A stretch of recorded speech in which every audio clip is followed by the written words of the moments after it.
Hi. No, it's been a while since the last time I was on here. I've been trying to come up with a more consistent uploading schedule, but right after my last video, it was the end of the semester, and I had a lot of stuff to do as soon as I got back home from college at the end of the semester with my sister graduating from high school and all this stuff. And I'm also just still getting used to recording myself on the regular, so that's why you haven't seen me in a while. And I've had a lot of different ideas, but not sure exactly what to do, so I'm just kind of doing whatever. But after the last video where I rambled on about why I didn't like a Star Wars thing, I thought, you know what would be nice? Being positive. And and no, it's a little late now, but it has been the year for the 20th anniversary of Revenge of the Sith. And there are thousands of videos out there about like debating, oh, is Revenge of the Sith good or bad? And you know what people don't talk about is the book. Like I'm if you've never like read any of the book versions of Star Wars movies, I don't blame you, because most of them, they just kind of do whatever. They're just, when you read most of the novelizations of a popular movie, you can tell the author's just kind of going through the motions. Like they're sort of using like the fact that a book can get inside the character's heads, sort of show you what the character's thinking, but a lot of times that ends up feeling less effective than in the movie. Like, because the movie is able to just show, don't tell, and it's just better. But the Revenge of the Sith book that no one talks about is not that. The writer, Matthew Stover,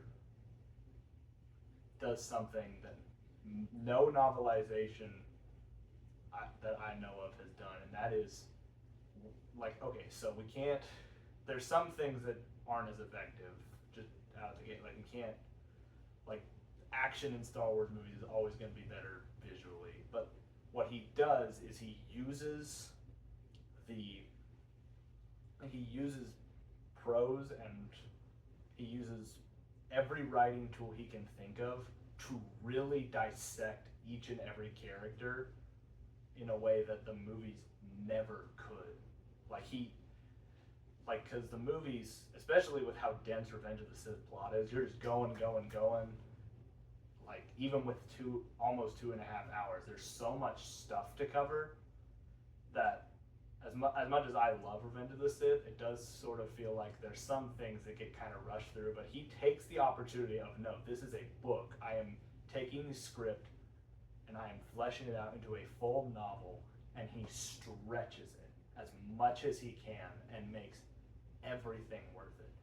And I want to like really dive into just what makes this book so good, but it's a lot, and so this is probably going to be, I don't think one video can cover everything in the way that I want to, but thankfully the book does me a favor by very concisely, it divides itself into 3 sections. So I'm going to sort of go over, like, there's like a brief introduction at the beginning, and then and then there's part 1, part 2, part 3. So I'm just going to do the quick introduction and part 1 in this video, which is basically just the Battle of Coruscant, which in the movie is like the first 20 minutes or so.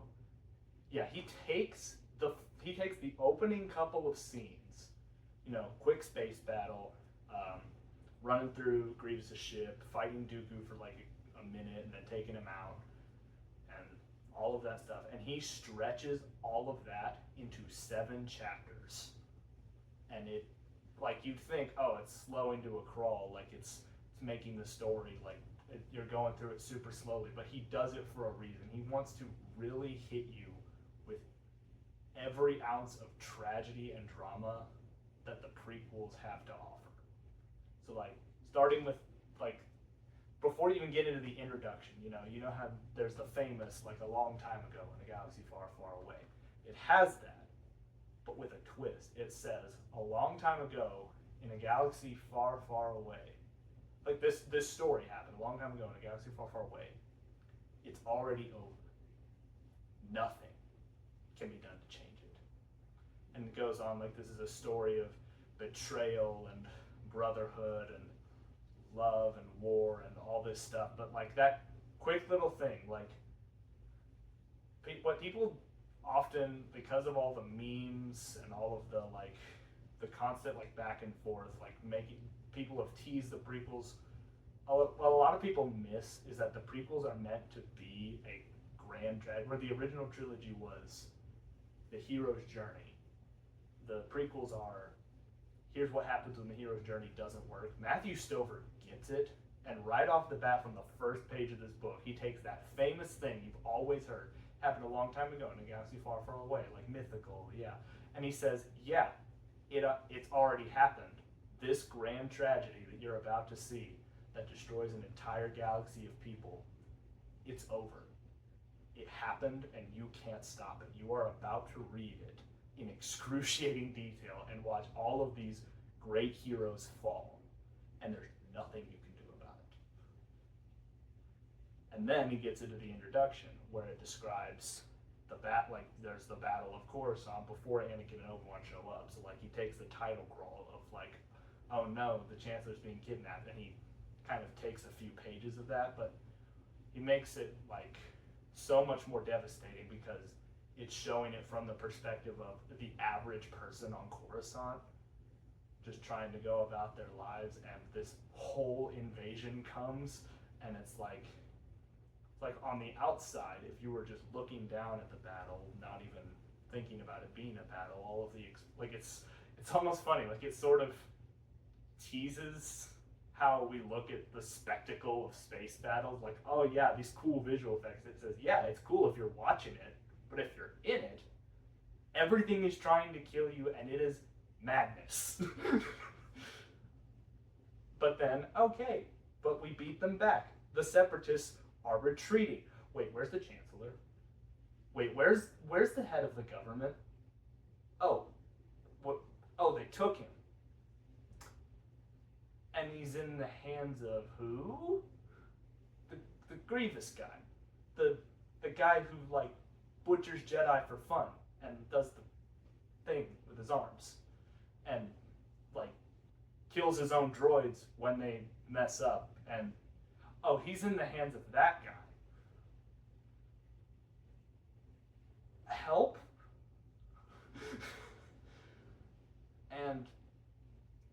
and like there's all this panic, like, no, like we've known this war is devastating. We've been doing it for 3 years.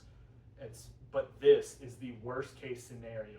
And it's like, okay, so this is the beginning of the tragedy, right? No. Because Anakin and Obi-Wan show up, and it builds it up like all of the, it says like all of the adults are crying, but their children are saying, Anakin, it's all right. Anakin and Obi-Wan will be here any minute, and they will beat these bad guys. And it's like, oh, they're just kids. They don't understand. But the introduction ends with like the description of 2 starfighters coming out of hyperspace, and it says, like, well, first there was all this stuff about like why, like the legend of Anakin and Obi-Wan, like how Obi-Wan is the master negotiator and a great fighter, and Anakin is like the textbook hero, like bold, daring. But anyway, like you have all that, and the adults are like, yeah, those are just legends. It's not real. But it says 2 starfighters coming out of hyperspace. 2 is enough. 2 is enough because the adults are wrong and their younglings are right. Though this is the end of the age of heroes, it has saved its best for last. That's how the book starts. Like, and that's the thing about Star Wars, is even in the darkest of times, there are still the moments of light. And this book does that very well. Like, this whole book is darkness and tragedy, but first, let's talk about the good. Let us talk about these heroes. And that's where it leads in. And then you have part 1, victory. Like, okay.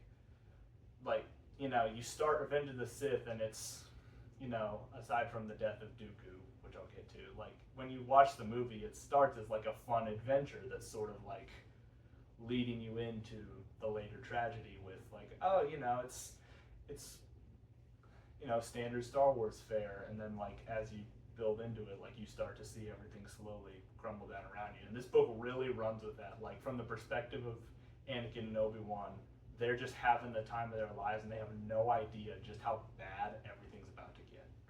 So like part one, victory, and there's this thing that each part does as it starts, which is there's a brief little narration about the dark, like darkness itself, and like different aspects of the dark, and it's like this sense of building, like it builds on itself about like how the dark is slowly and surely tearing everything apart. First, it just says the dark is, but this one is the dark is generous, which like it plays into that idea of like, oh, this is just victory, like the heroes think, oh, this is gonna go great.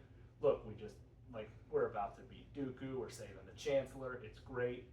Yeah, because that's what the Dark Sidious wants you to think.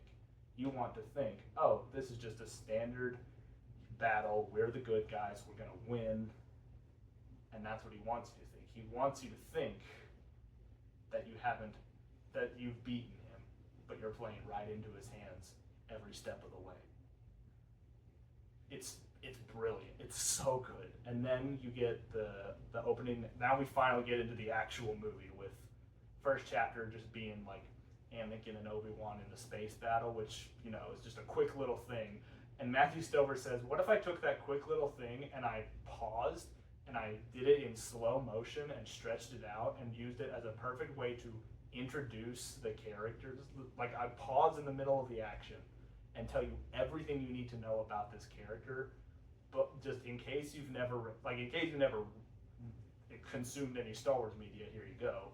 And also, like really letting you understand where the character is at the start of this story, so that everything else you're about to read lines up with where they've started. So first it does Obi-Wan, and he's like, this is Obi-Wan Kenobi. Like he's a great Jedi. Everyone says he's the best, but he doesn't feel that way. In many ways, he still feels like Qui-Gon's Padawan in Phantom Menace. Like sometimes he likes to imagine Qui-Gon is still guiding him, but at the same time, he's a Jedi. He lets those things pass through. He doesn't let those attachments get to him. It hurts, but Qui-Gon is gone, and he knows that in a way, it's almost better, because if he hadn't been the one to teach Anakin, he would be a lesser man, because Anakin has taught him so much, and he sees so much of Qui-Gon in Anakin, with his rule bending and his just constant, just all of his daring actions and all of this just not un-Jedi behavior, but just not standard. And he sees so much of it that it hurts him, but it also encourages him. And teaching Anakin made Obi-Wan better, because he was able to relax and finally stop being the strict, stubborn, let's do everything the Council wants Jedi that he was. He still follows the Council, but he's not as dead set on it, and he's able to be a more well-rounded person because of Anakin. And he is the ultimate Jedi, and he's proud to be Anakin Skywalker's best friend. It would be a real shame if something bad happened after that, right? So then you get into Anakin. This is Anakin Skywalker, the hero with no fear, they call him, the greatest Jedi of maybe any generation ever. The potential to surpass everyone. But he's not the hero with no fear. Because unlike Obi-Wan, we all know famously, attachments get to Anakin. And the way that this book describes it, it adds in the story. It's not in any of the movies, and unfortunately, because this is technically Legends, it's thrown out. Disney doesn't have this anymore. But Matthew Stover adds this concept in that's so effective in getting you inside Anakin's head. It's this story of when Anakin was maybe a year into being Obi-Wan's Padawan, fresh off Phantom Menace. He's still adjusting to being without Shmi, and Qui-Gon's death is still fresh, and there's still a lot of tension with him and Obi-Wan. And they went on this mission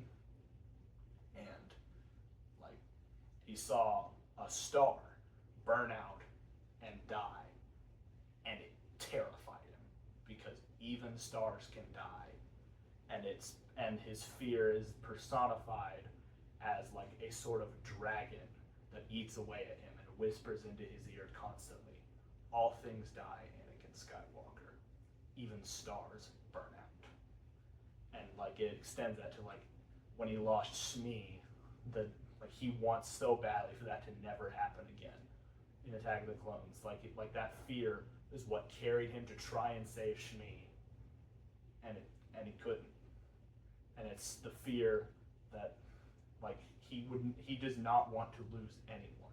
And in this moment, in this battle, without knowing who Palpatine truly is, all he knows is Palpatine is the friend that has been there for me, who's guided me, who's been my mentor, even to some degree more than Obi-Wan has. I can tell him things I can't tell Padme. It says that. It says he can tell Palpatine things he can't even tell Obi-Wan or Padme.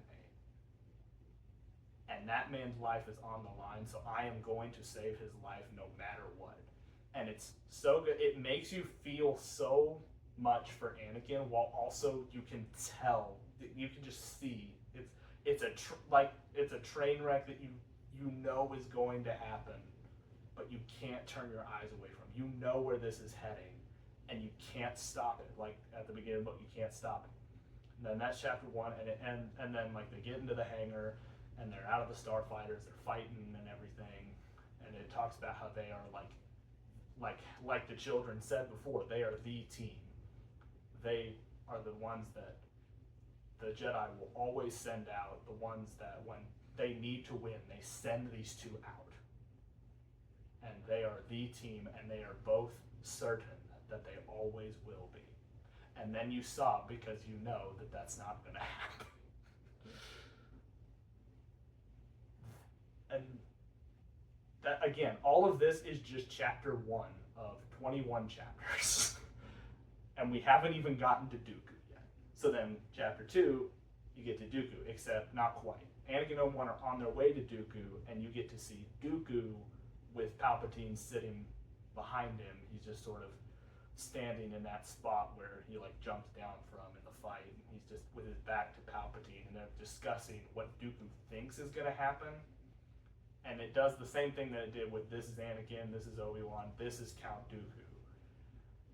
Although this is where I will throw one thing that's a bummer about this book. I don't really love the way that Dooku is characterized. It's written really well. Like it basically describes him as a sociopath, like from a young age, an incident with a Padawan who's no longer canon, like a Padawan who betrayed him and said, like, you don't even know what friendship is, and it describes it as like Dooku realizing that kid was right and that he is just mentally wrong.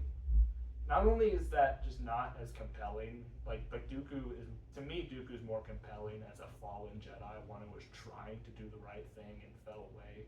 So this only isn't compelling, it also just doesn't work with what we know from the movies. Because Attack of the Clones, like the Jedi were so certain that Dooku could not be behind what happened to Padme. Like the assassination attempt, like they're like, he's a political idealist, not a murderer. And him being a Sith Lord is such a shock to them because he was a man of great integrity. So the idea that he was always messed up in the mind and in the heart doesn't really work for me.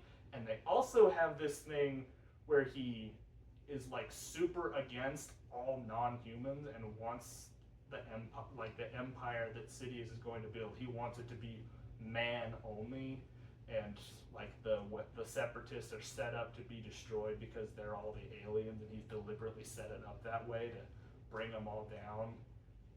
And if that's the case, why were you so okay with Yoda being your master when you were a Padawan?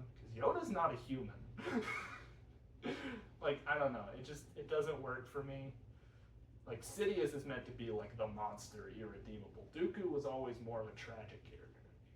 But I will say I do like what Dooku thinks is going to happen. Like the way Matthew Stover creates like the illusion of what Dooku thinks is going to happen so that Dooku doesn't look like too much of an idiot for what happens to him. Like he explains, like he thinks, oh, this fight is I'm gonna take out Obi-Wan because Obi-Wan is the thing that's keeping Anakin restrained to the Jedi, right? And then Anakin will completely lose his mind, defeat me, arrest me, and then I'll pin every single crime of the Clone Wars on Grievous, which is believable because, you know, he's Grievous, and be like, I didn't know all of this was going to happen. And then I'm going to watch Palpatine twist Anakin's mind. Anakin's going to go crazy. We're going to reform the Jedi into like a police force of the Sith and everything. And we're going to create a new, better order that fixes all the problems with the galaxy. That on its own I like. I just don't like how it goes full evil and Dooku's a sociopath and all this stuff. But that framework of how Dooku thinks this is going to go makes sense to me. And then, like, what's really brilliant is, like, it talks about he's going to betray the Separatists, and it says treachery is the way of the Sith. And then in the next chapter, when you have the duel, and he realizes Palpatine wants him dead, it repeats that line of him going, wait a minute. Oh, that's right. Treachery is the way of the Sith. I'm dead. Yeah, so then chapter 3 is the fight itself, which is mostly told, again, from Dooku's perspective. Like, there's a little bit at the beginning from Anakin and Obi-Wan's point of view, but it's mostly Dooku, and there's this really cool visual, well, not visual, but like you just picture it in your mind, where Dooku, as he's drawing on the power of the dark side, right, as he's like preparing himself for what's about to happen in the fight, you see how the Force reflects the identities of the three people standing before him, and it just tells you so much about them in just such a simple way, like a metaphor that's like really easy to understand, but like really powerful. So you have Kenobi. He's a luminous, transparent being. He's a window into a sunlit meadow of the Force. He is light. He is cultivated power, but peaceful. He's reassuring. And then Skywalker. He's a thundercloud. Because of all that building, that dread that Anakin has in his mind, and he has great power, but he's unstable, and it's this building thundercloud that's threatening a coming tornado. And then there's Palpatine, who, because of the nature of him blocking himself with the dark side, the Jedi can't see this, but Dooku can. Palpatine is beyond power. He is an event horizon. He is darkness within darkness, a black hole in the Force. And then it transitions right into the fight from there. And it's just like, that tells you everything you need to know about those three people in just a quick little thing, but it's so effective, and it's just, it's so good. And it's something you could never get in a movie. Again, Matthew Stover gets it. He gets, I am writing this in book form. Why don't I use this to tell the story, like the same story, but in a possibly just as effective, if not more effective way? Then you get the fight, which is, there's a whole lot of like lightsaber combat stuff that if you don't know how lightsaber combat works, you're probably going to get lost. But the gist of it is, it's going off the assumption, like the Clone Wars TV show didn't exist yet, so we're going off the assumption this is the first time the three of them have fought since episode 2. And so Dooku, at first, he's like, oh yeah, these guys are clowns. It makes the fight way longer. Like, he's like messing around with them, like he's sort of toying with them at first, and then out of nowhere, they suddenly turn it on him, and he's like, wait a minute, they were using this, they've actually been perfecting this form, and Anakin's an all-out attacker, and Obi-Wan is like a defensive wall. Oh no, what do I do? And then like he improvises with the super battle droids, Obi-Wan cuts down, and then it sort of changes from the movie a little bit, because it describes him as like, he flings Obi-Wan across, and like he pushes him down with as much force as possible to like try to just break his body as much as he possibly can, instead of the weird thing where he like tries to crush him with something. Like, it's like, no, he takes the already falling Obi-Wan and makes it hit like a like makes him go down like a bullet, like bullet speed. And then it's like, now as for Skywalker, it stops the narration mid-sentence. Like, as for Skywalker, and that was as far as Dooku got. And Anakin's all over him, and Dooku tries to do the taunting thing about, like, you're so afraid, why are you afraid of the dark side? And it changes another thing in the movie here, which is before the fight is over is when Palpatine says to kill him. And that's when it says treachery is the way of the Sith. And the chapter 4 is a very short chapter, and it's basically the death of Count Dooku. But because of that quick little change of making it before the fight ends, you get this much longer, more extended, like, moment of realization on the part of Anakin of, that's right, I have this power, I could destroy him in my rage if I wanted to, and Palpatine has given me permission. And the realization on Dooku's part, oh, I've been a pawn this entire time, and I'm toast.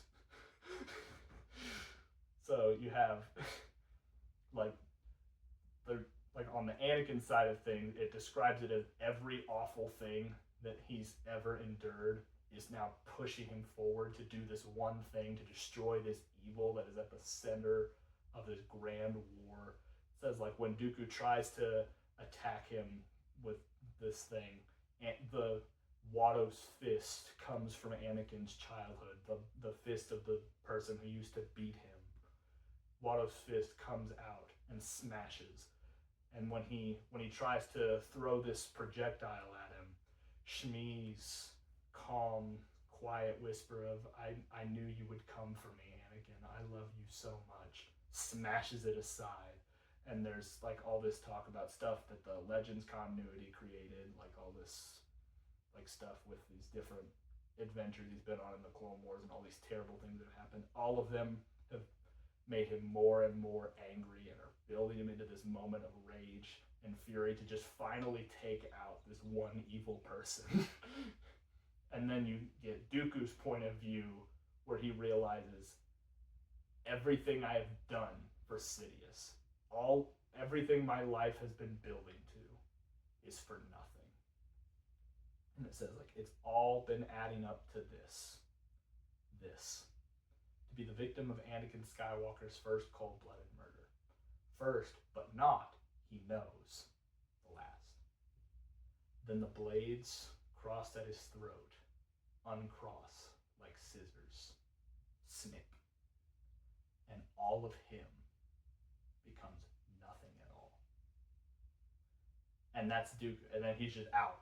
It's like, the one thing that always bothered me, as much as I love Revenge of the Sith, it always bugged me how Dooku just comes and goes so fast, especially with all the stuff we've added since and all this extra character we've given him in the shows and the comic. It's just so weird seeing him get taken out so quickly, but Matthew Stover uses this book to really hit, like, it stinks that he characterizes Dooku so evilly, because I feel like he could have made this feel more tragic.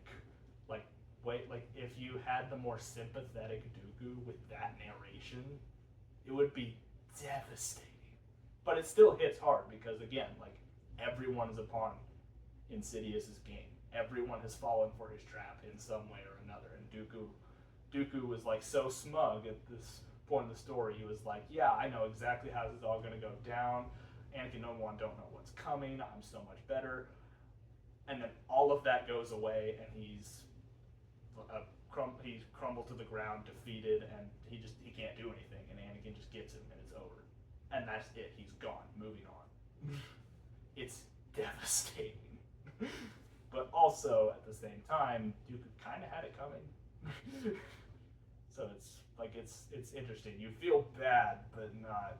I mean, you don't feel as bad as you will for the other people later in the story, is what I'm saying. And then you have, like, Anakin. Then the next couple of chapters is, like, them going through Grievous' ship, and there's less, like, it sort of, for a couple of chapters, it mostly just descends into, like, the fun action and stuff.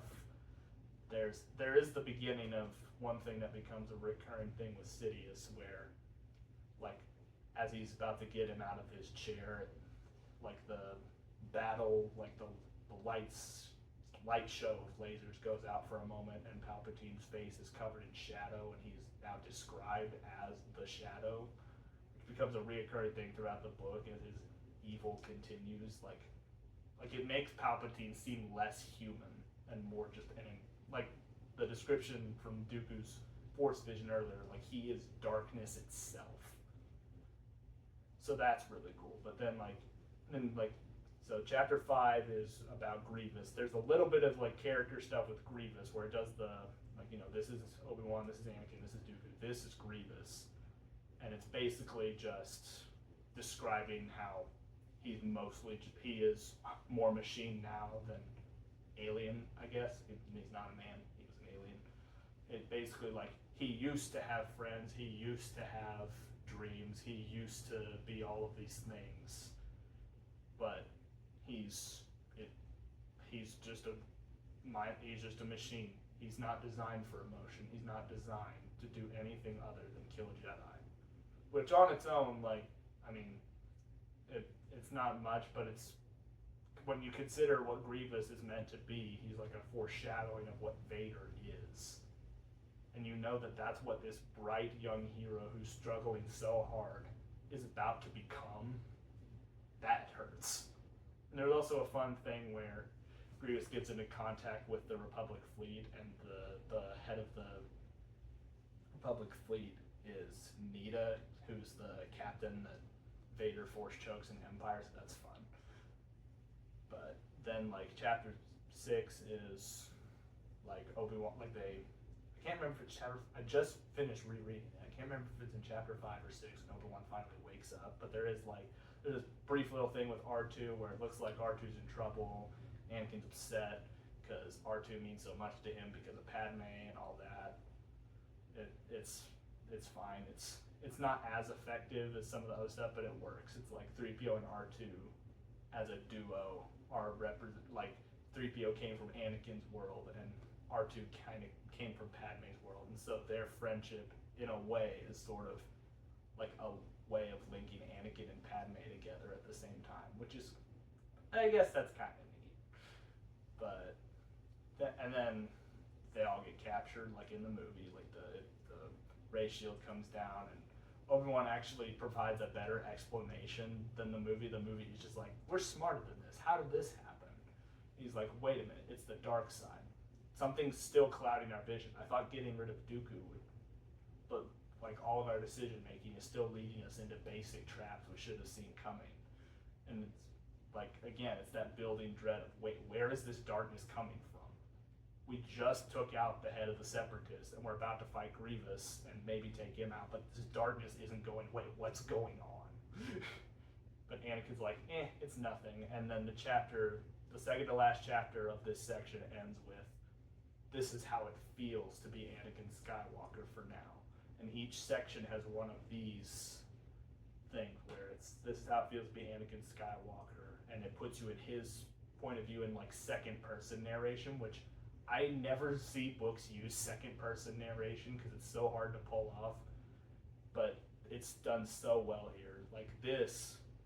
This whole section of the book this is the last grand victory of heroes before the darkness falls. And so from Anakin's point of view, okay, he was devastated about the Dooku thing. There was a bit of introspection on that.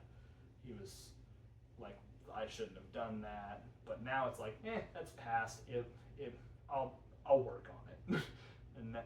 and now here I am with Obi-Wan and Palpatine, the two people who've guided me into the man I am now, and here's my little droid buddy here.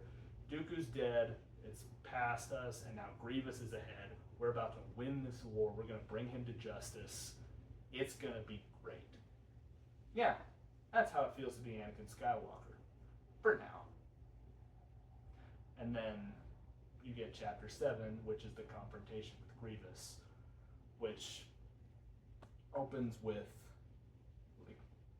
Obi-Wan. It says this is Obi-Wan Kenobi in the light, and there's just this epic, for some reason, again, because it's a book, it can do all this. In the movie, it's just a standard action scene, but in the book, it describes it as this one shining moment where the darkness unravels for a moment mysteriously. Obi-Wan doesn't know why it's happening, but for a moment, all of the darkness that has been building for years, it draws back and gives him this one last grand victory where he knows everything that's about to happen.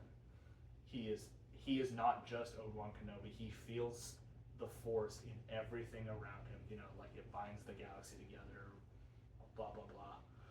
But like he is not just Obi-Wan Kenobi. He is Anakin, and he is R2, and he is Palpatine, and he's the droids, and he's the Neimoidians running the ship, and he is Grievous ready to kill him, and he's the Magna Guards, and he's all of the destroyer droids.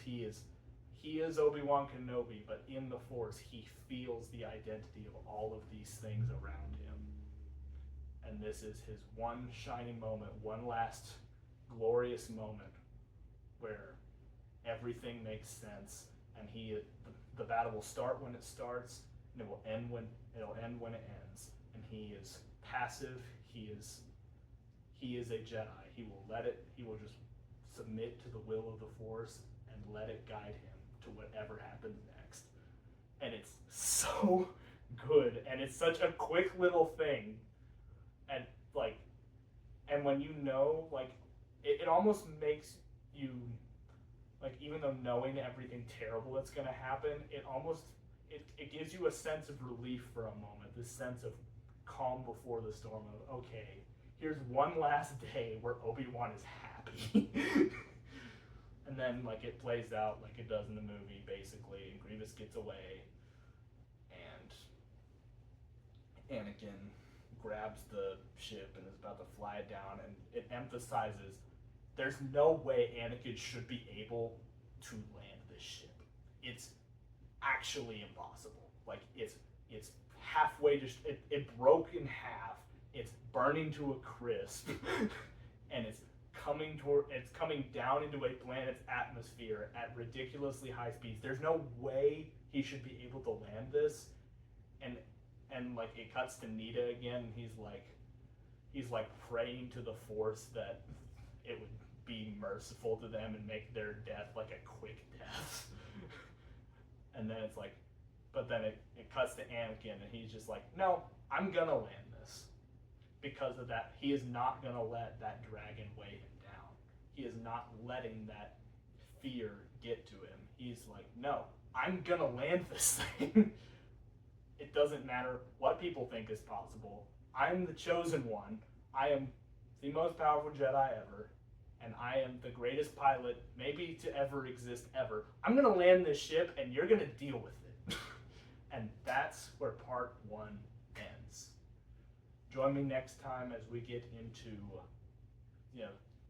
everything going completely wrong. Because this is all fun and games, but you just know that this is all the beginning. Again, this is the first 20 minutes of the movie. And it's fun, but there's that growing, building darkness that you can still feel.